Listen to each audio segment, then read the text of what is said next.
Price Lord. நீங்கள் தேவனுக்கு கரெக்டாக நேரத்தை கொடுக்குறீங்களா? அப்போ இந்த வீடியோ உங்களுக்கு தான். நம்ம ஊருக்கு போகிறோம், ட்ரெயின் வந்து 6 மணி. நம்ம என்ன பண்ணுறோம், 5:30 மணிக்கு போய் ரயில்வே ஸ்டேஷனில் வெயிட் பண்ணுறோம். வேலைக்கு போகிறோம், பஸ் வந்து 8 மணிக்குனா நம்ம என்ன பண்ணுறோம், 7:30 மணிக்கு போய் பஸ் ஸ்டாண்டில் வெயிட் பண்ணுறோம். ஏன்? பஸ் நம்மளை விட்டுட்டு போயிடுமேன்னு சொல்லிட்டு. அந்தமாரி ஸ்கூல் வேன் 7:30 மணிக்குனா நம்ம 7 மணிக்கு என்ன பண்ணுறோம், பசங்களை கூட்டிகிட்டு போயிட்டு வெயிட் பண்ணுறோம். ஏன்? ஸ்கூல் வேன் விட்டுட்டு போயிடுமேன்னு சொல்லிட்டு. நம்ம ட்ரிப்புக்கு போகும்போது கூட பாருங்களேன், வெடிகாலம் 4 மணிக்கு இல்லை 3 மணிக்கு எழுந்துக்கிறோம் சுறுசுறுப்பாக. ஏன்? நம்ம போகணும், சீக்கிரமாக போகணும்னு சொல்லிட்டு அந்த ஆர்வம். வேலைக்கு 9 மணிக்குனா நம்ம என்ன பண்ணுறோம், 8:40க்குலாம் அங்கே போய் நிற்கிறோம். ஏன்?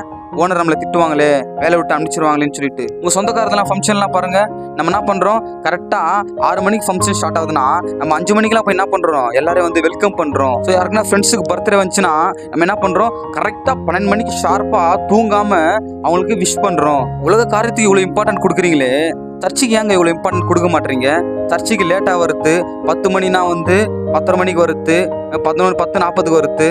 இதுலேருந்தே தெரியுது நீங்கள் ஏசப்பாவை எந்த அளவுக்கு நீங்கள் கேவலப்படுத்துறீங்கன்னு சொல்லிட்டு. அப்போ உங்களுக்கு வந்து ஏசப்பாவோட அவரோட கட்டளையோட உங்களுக்கு உலகமும் உலக ஆசைகளும் உலக பணமும் உலக வேலைகளும் உலக மக்களும் தான் உங்களுக்கு இம்பார்ட்டண்டா இருக்கிறாங்க இல்லையா? நீங்க ஆண்டவர் சொல்றாரு, முதலாவது தேவனோட ராஜ்யத்தையும் அவருடைய நீதியும் தேடுங்கள் என்று சொன்னாரு. நீங்க யாருன்னா கரெக்டான நேரத்துக்கு தேடுறீங்களா?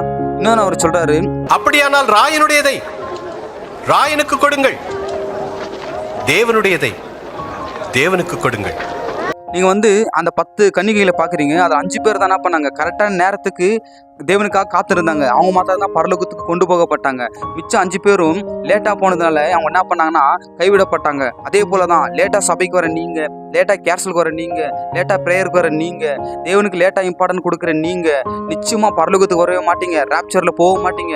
நிச்சயமாக நீங்கள் நரகத்து தான் போவீங்க.